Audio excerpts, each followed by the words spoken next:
Mysterious explosions rocked the Iranian coasts and islands in the early hours of this morning, according to reports mounting the local Iranian media. First reported these blasts, later confirmed by Iran International and others. They report that at 4:15 a.m. Tehran time, two powerful explosions hit Keshem Island, followed by two more in Bandar Abbas.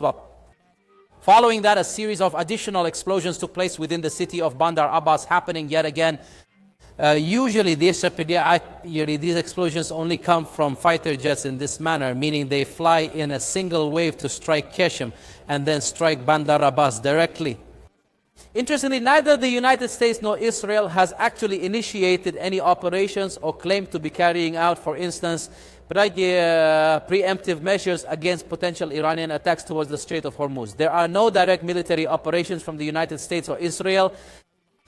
Even the OIC, the Iranian side did not accuse the United States or, Israel. That is what has kept the nature of these explosions a mystery. Rather, the fingers of accusation have pointed toward the United Arab Emirates.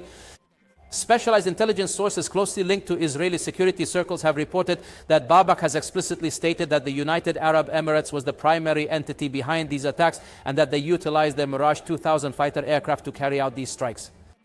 This issue has in fact occurred on previous occasions. We were witness to this exact same situation just 3 short weeks ago, specifically on the 8th day of April, coinciding with the start of the truce between the United States and Iran. And suddenly, unfaithfully, on the first day of the truce, explosions occurred on Lavan Island as well as on Siri Island, which we see here. These explosions were directed at oil depots and facilities. At the time, of course, reports from Axios stated that neither the United States nor Israel was behind this operation.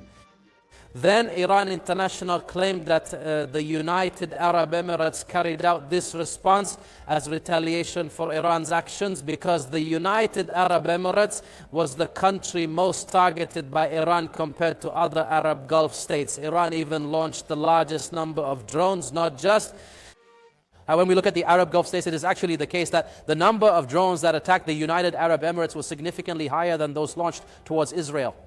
Regarding these attacks we are discussing, which occurred at the start of the truce, official Iranian circles affiliated with the regime published this image, which they claimed was a photo of a UAE Mirage jet that targeted the islands of Lavan and Siri.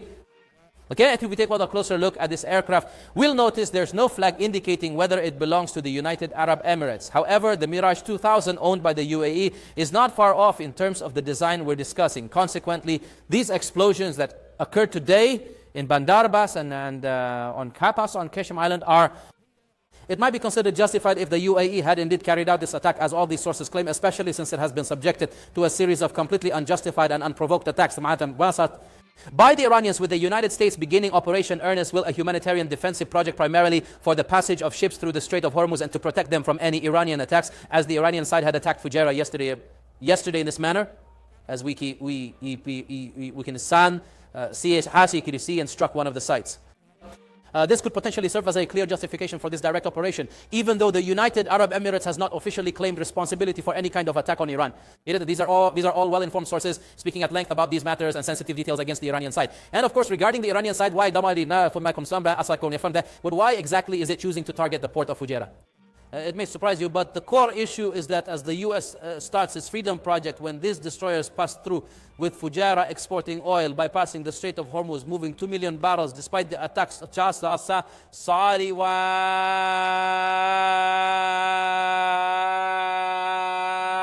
oil prices will drop. That's exactly what Iran fears.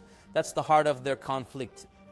Iran is not only facing the U.S. Navy, which is fully capable of highly effective defensive operations, but it is also attempting to strike Fujairah to halt these exports in an attempt to control the situation and keep oil prices high by driving them up further, thereby maintaining the at the highest possible level. The particular military strikes that we are currently discussing, which were specifically aimed at Keshem Island and the city of Bandar Abbas, are proving to be quite strategically dangerous, and this is especially concerning now that the United States has begun to actively secure this entire region. Note that the United States, through Operation Prosperity Guardian, has now established a green corridor. This is the safe route currently managed by the U.S., through which destroyers pass and assist ships in navigating the area. The area in red is the route previously used before this war, and all the escalation in the Strait of Hormuz. It is the natural path for any ship crossing the strait.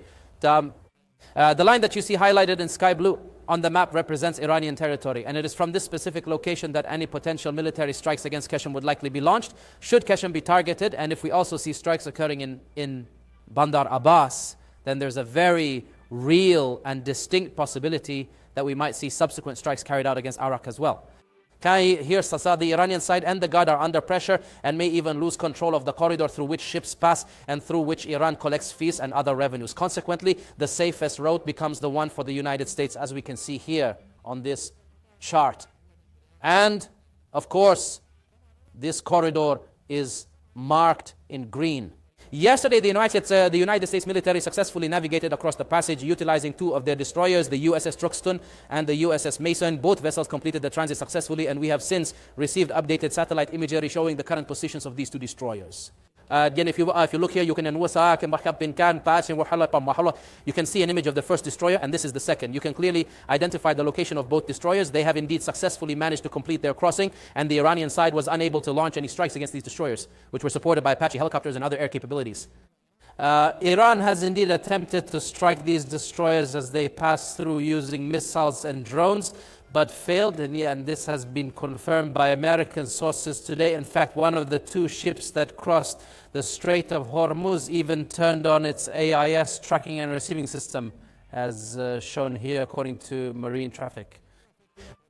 This ship, which belongs to the Danish company Maersk and sails under the American flag, has appeared. It is currently stopped here, and therefore it passed through without any issues. The U.S. message is clear. Companies must have the courage to traverse these corridors protected by the U.S. Navy. These are the details of the ship that crossed Abu Nahana, which Iran failed to hit, illustrating the great success achieved. And furthermore,